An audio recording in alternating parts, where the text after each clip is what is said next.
Market is down by 49 points or 0.71%. Catalyst, hinahanap pa.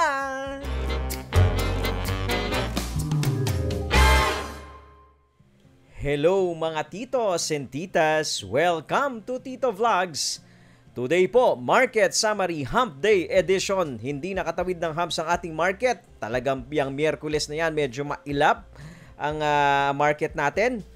Silipin natin yan kasama yung ASEN, GMA7, dito, MM at APL. Let's have a short prayer po bago tayo magsimula. Dear Lord, we praise and glorify you for your faithfulness and provision. We ask you to bless us and guide us as we journey in this chaotic world of the stock market. All this we ask in Jesus' name. Amen, amen, amen. Mga titos and titas, baka naligaw lang ho kayo dito sa ating channel. Ito pong Tito Vlogs. Tambayan po ito tungkol sa stock market na kung saan yung ating 14 years of experience sa pagtitrade ho dito sa PSE, yung mga pains and gains ng isang bull and bear cycle, kinukwento ho natin dito.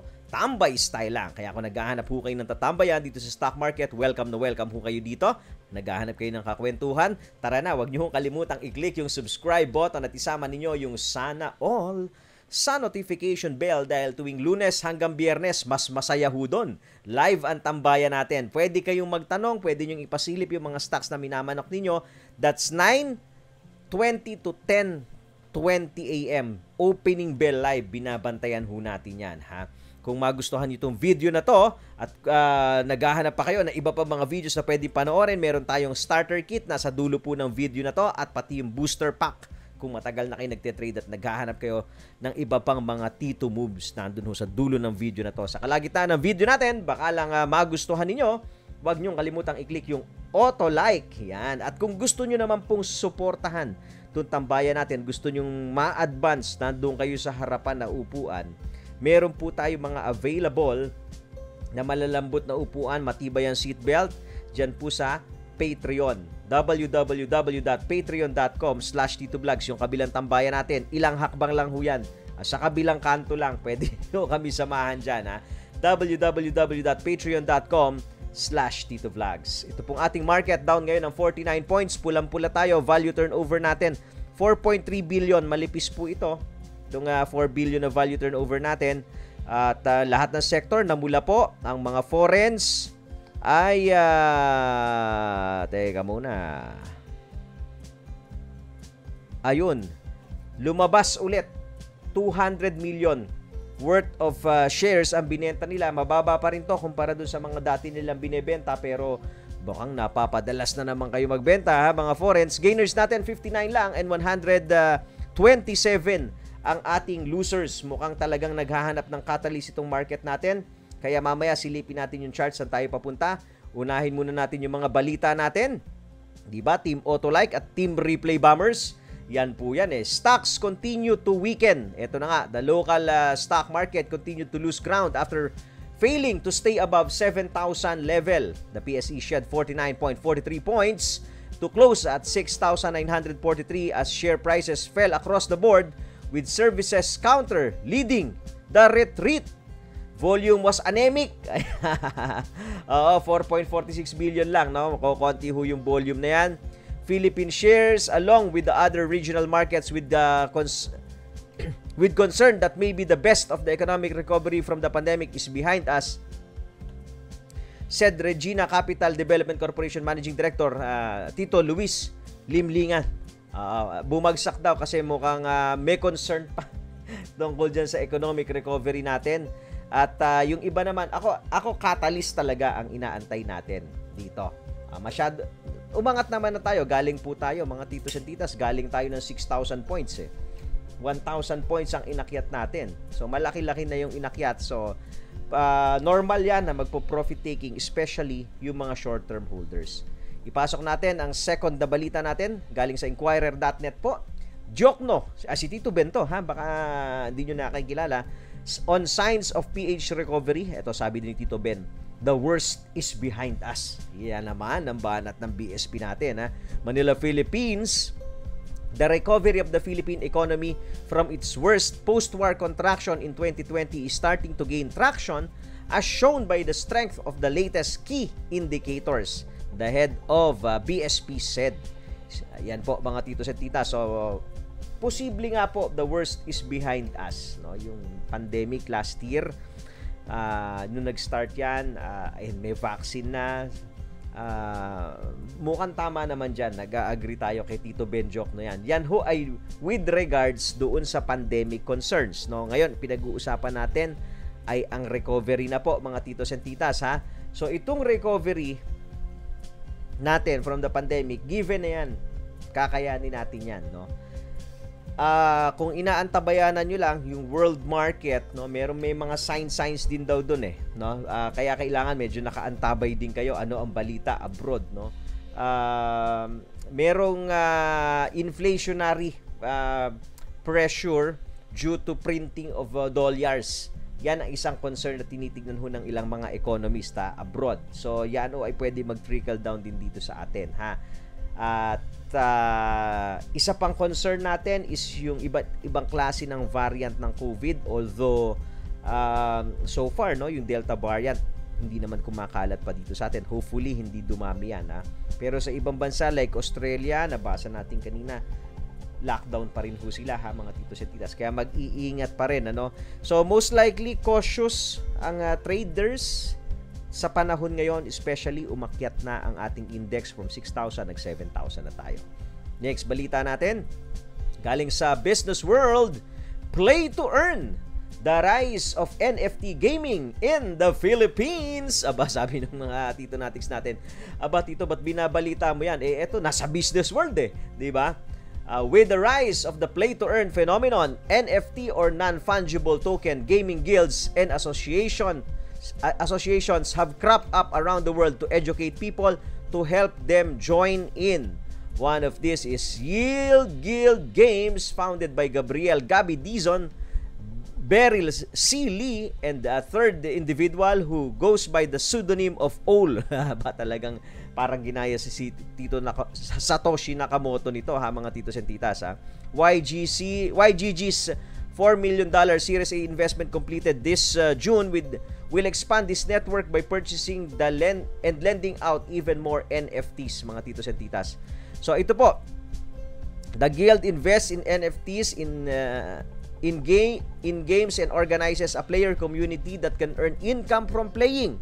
In mid-June, they reported 1,000 scholars around the world playing a Pokemon-inspired game called Axie Infinity, who have earned more than 14 million in-game tokens known as small potions or SLPs, equivalent to 1.9 million. Babara natin ng konti, ha, mga titos at titas. So, ito ho ay related sa cryptocurrency, no? Itong mga NFTs, itong mga gamings, no?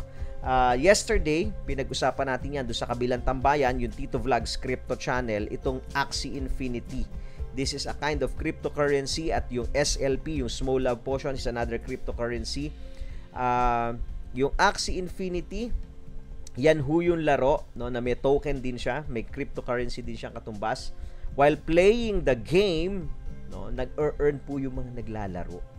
Yun ang kagandahan dito, no? Yung mga scholars ho na tinatawag, sila ho yung pinapalaro ng mga managers ang tawag, no? May mga game managers na merong character ng Axie Infinity character, tapos pinapalaro nila doon sa mga scholars. So yung kinikita ho nung scholar, naghahati sila. Ganyan ho, no? So this is a new era of we cannot pwede natin sabing investment, pwedeng hindi, depende, no?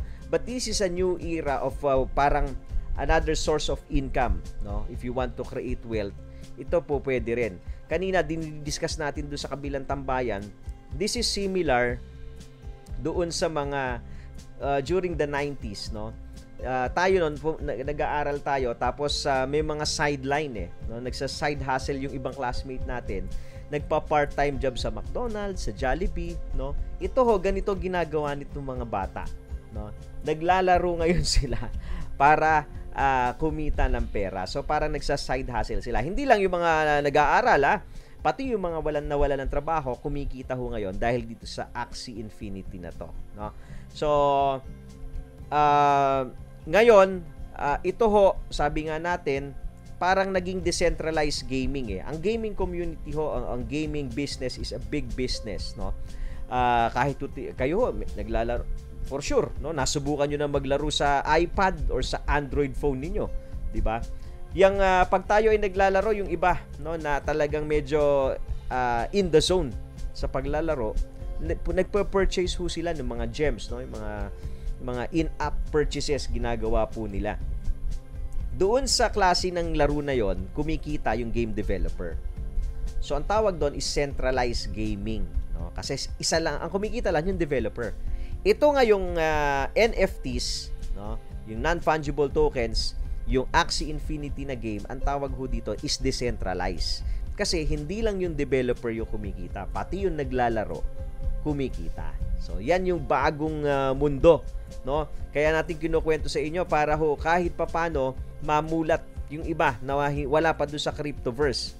Kasi yung iba naman nandoon na, nung kinukulit natin buy Bitcoin below 20k, yung iba nakinig, no? So ngayon, unti-unti natin ini-introduce po yan sa inyo, ha, mga titos at titas. So yan ang ating mga tabalits. Kaya wag niyong kalimutang i-click yung like. Ngayon po, pasok na natin yung chart natin ng index natin, ha, mga titos at titas. Ito pong ating index. Ayun, tinouch na natin yung red line, ha, mga titos and titas. Pag tinagos lang natin yung red line at hindi tayo nag-bounce dyan, okay, ang sinisilip ko nun parang mga 6.5 ba? Somewhere here. 6.5 or 6.7. Lagyan ko na nga ng guhit. 6.7. 6.750. Eto, itong area po na yan. Yan. Posibleng nandirito yung support natin. Nasa 6.7 area. No? Pwede pong nandyan. Pwede rin ito kung saan siya tumalbog dati. 6.770. So, ayan yung area ng support. Tignan natin. Save na natin. Ano? Kung just in case hindi ho tatalbog dyan, ha? Kung tatagos, sasaluhin ka nito. Yung dati niyang low na 6.783. No? Yung mga indicators natin, primary indicators, kita nyo ho yung blue, yung 50-day moving average, ready to cross na yan sa 100. Wag lang bibiglain yung bagsak, siguro in a few days, siguro probably next week or 2 weeks from now, magko-cross pa rin yan, tutuloy pa rin yan, basta nasa taas yung presyo. At aakyat pa rin yung mga indicators natin. Magiging support po natin yan once na umakyat sila. Ang hindi lang maganda rito sa daily chart is itong MACD pababa.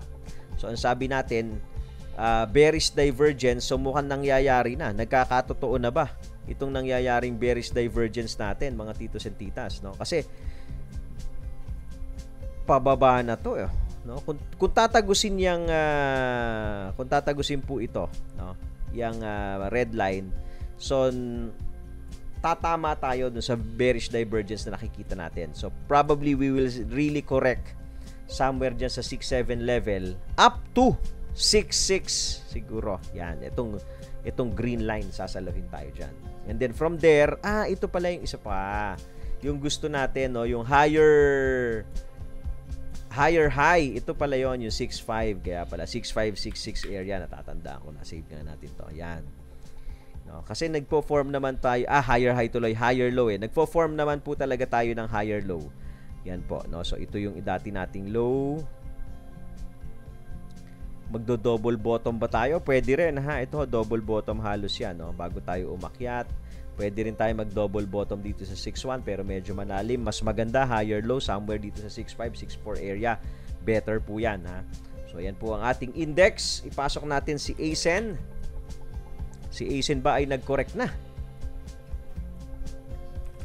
Si ASEN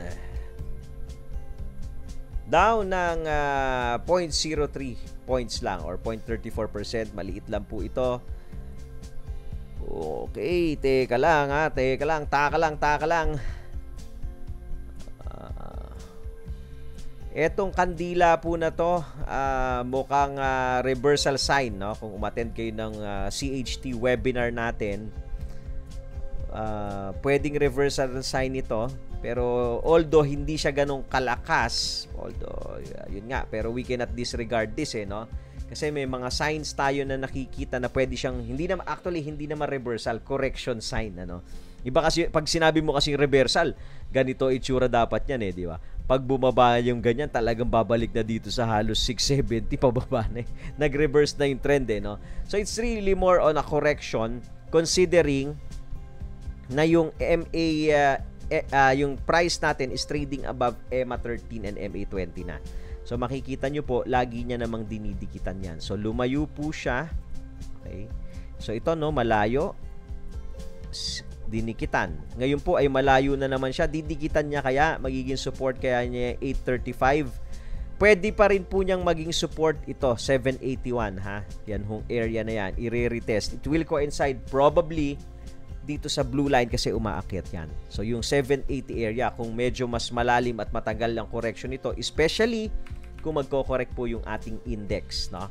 So, pwede tayo dyan sa 780 area abutin.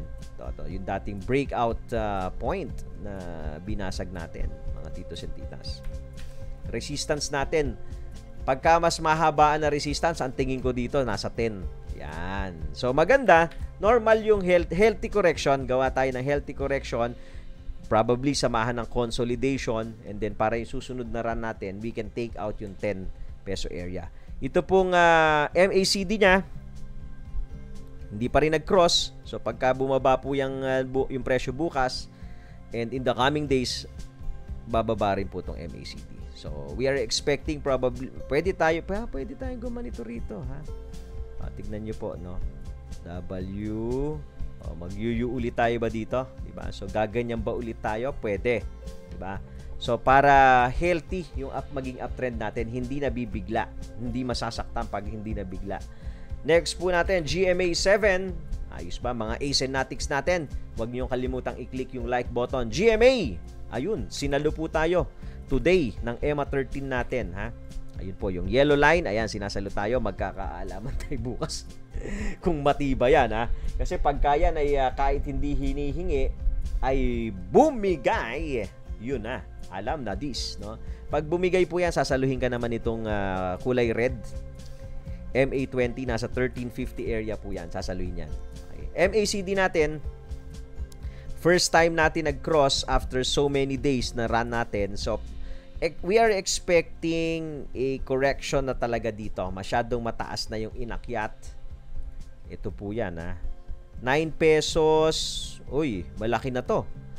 66%, di ba? In 26 days, 18 trading days, 66%. Malaki na ho yung inakyat nitong GMA. No? So, normal po yan, yung profit taking. No? Kaya, yung every correction, healthy po yan. Ngayon, kailangan lang, hindi lang natin alam kung gaano katagal magko-correct. So, malamang baka sumabay dun sa correction. Kung nagko-correct yung index natin, posible ho na sumabay na rin itong GMA. Yan po. Next natin. Dito. Ayun. Si Dito, 888. Aba. Ayun, ganun pa rin si Dito.